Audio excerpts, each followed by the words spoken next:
Assalamualaikum warahmatullahi ta'ala wabarakatuh. A'udzu billahi minasyaitonir rajim. Bismillahirrahmanirrahim. Alhamdulillahi rabbil alamin. Wassalatu wassalamu ala asyrafil anbiya'i wal mursalin wa ala alihi wa sahbihi ajmain, amma ba'd. Qala al-musannif rahimahullah wa nafa'ana bihi wa bi'ulumihi fid dharain amin.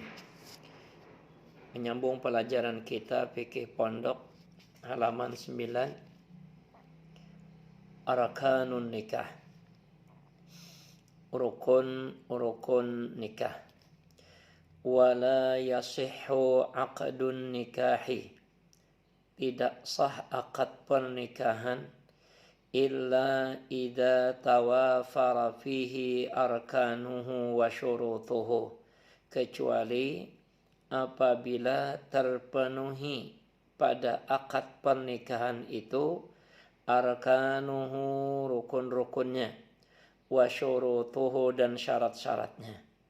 Artinya pernikahan yang sedang berlangsung dianggap sah tidaknya tergantung apakah sudah terpenuhi rukun dan syarat-syaratnya. Apabila syarat dan rukunnya sudah terpenuhi, nah maka akad pernikahan dikatakan sah. Wa amma arkanuhu, adapun rukun-rukunnya, faham satun, ada 5. Pertama, wahia as-sighah, yaitu sigat, terdiri daripada ijab dan qabul. Yang kedua, az-zawju, ada calon suami. Yang ketiga, az-zawjah, calon istri. Yang keempat adalah al-wali, wali perempuan yang akan menikahkan dirinya. Yang kelima adalah asyahidan, 2 orang saksi. Dan inilah 5 rukun yang akan kita bicarakan pada pertemuan kali ini. Yang pertama, as-sighah. Wa qaddima sighatu, didahulukan sighat dari rukun-rukun yang lain, li'annahal aham, karena sighat ijab kabul itu yang terpenting. Wasababu bi wasfi zaujiyah, dan dengan adanya sighat merupakan sebab disebutnya pasangan suami istri.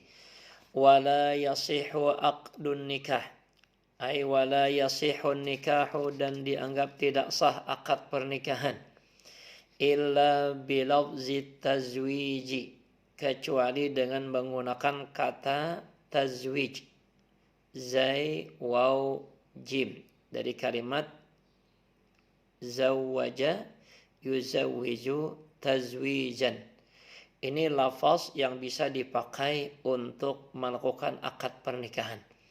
Atau al-inkahi, atau dengan kata nakaha, inkah, angkaha yungkihu inkahan. Atau bima'na lafzaini bil ajamiyah, atau dengan menggunakan lafaz kata arti dari 2 lafaz tersebut, bil ajamiyah, dengan bahasa asing. Artinya dari kalimat tazwij, apa bahasa Indonesianya atau bahasa lain daripada bahasa Indonesia. Nah, terjemahan dari makna tazwij atau terjemahan dari makna ingkah menurut bahasa selain bahasa Arab, maka boleh digunakan untuk melakukan akad pernikahan. Nah, jadi akad pernikahan lafaznya sudah ditentukan, dikatakan sah, maka harus menggunakan lafaz tazwij atau lafaz ingkah atau arti dari kedua kata itu dalam bahasa lain. Wala yasihu ghairu dzalika, dan tidak sah akad pernikahan selain dari 2 kata itu tadi. Sebagai firman Allah Subhanahu wa taala, qala Allah taala, fankihu ma taba lakum minan nisa. Fankihu, maka nikahilah, lakukan akad pernikahan Ma tabalakum, apa yang baik bagi kalian minan nisa dari perempuan. Di situ kata yang digunakan dengan kalimat pangkihu. Yang kedua dalilnya sabda Nabi sallallahu alaihi wasallam, wa qala an-nabiy sallallahu alaihi wasallam, ittaqullaha fin nisa'i fa innakum akhadtumuhunna bi amanatillah wastahlaltum furujahunna bi kalimatillah. Ittaqullaha fin nisa, takutlah kamu kepada Allah fin nisa, dalam urusan perempuan.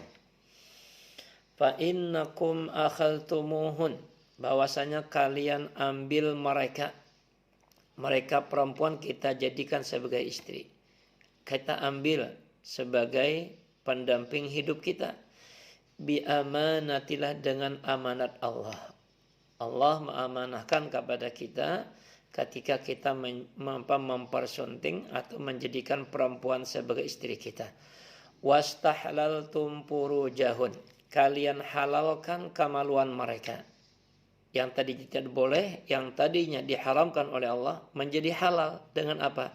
Bi kalimatillah, dengan kalimat Allah. Kalimat Allah yaitu firman Allah yang Allah memerintahkan kita untuk nikah, yaitu menggunakan kalimat fankihu. Nah, maka dengan lafaz fankihu atau lafaz tazwij itu saja yang boleh digunakan di dalam akad pernikahan, dan juga terjemahan dari dua makna itu. Wa innama yasihun nikahu, hanya saja sah akad pernikahan itu biijabin, dengan adanya ijab. Ijab wahuwa, yaitu ucapan zawwajtuka au ankahtuka makhtubataka fulanata bin ibni fulan bimahri $1,000 naqdan. Wahuwa zawwajtuka, pengertian daripada ijab yaitu ucapan zawwajtuka, saya nikahkan kamu, saya kawinkan kamu, au angkahtuka, atau saya nikahkan kamu, makhtubataka, dengan seorang perempuan yang menjadi lamaran kamu, makhtubataka, lamaran kamu, namanya Fulanah binti Fulan, bimahri $1,000, dengan mahar $1,000 naqdan, dibayar tunai. Itu contoh ucapan ijab. Jadi dalam akad pernikahan dianggap tidak sah akad pernikahan kecuali dengan adanya ijab. Ijab, saya kawinkan kamu, saya nikahkan kamu dengan perempuan Fulanah bin Fulan dengan mahar $1,000 dibayar tunai. Itu namanya ijab. Wa qabulin, dan tidak cukup dengan ijab, tentu harus ada kabul.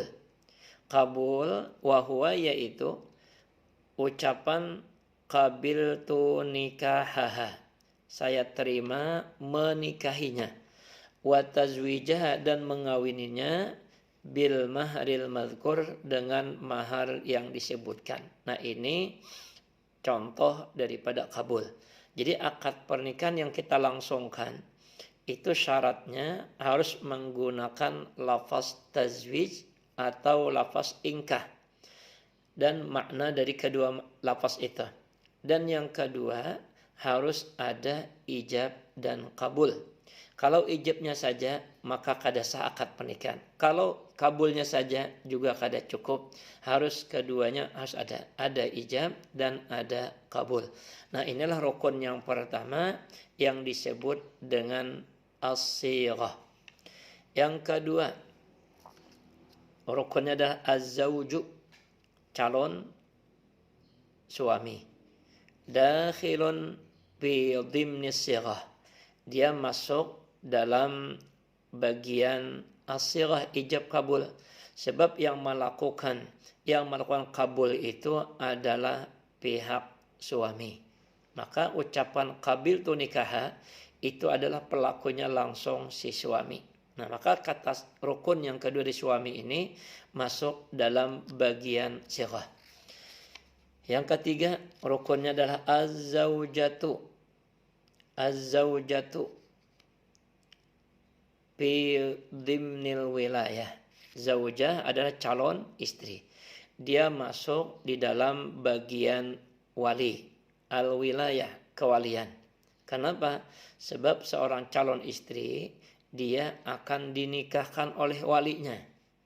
Nah, karena yang berperan dalam pernikahan adalah wali dari perempuan, nah maka calon istri itu masuk dalam bagian daripada wali.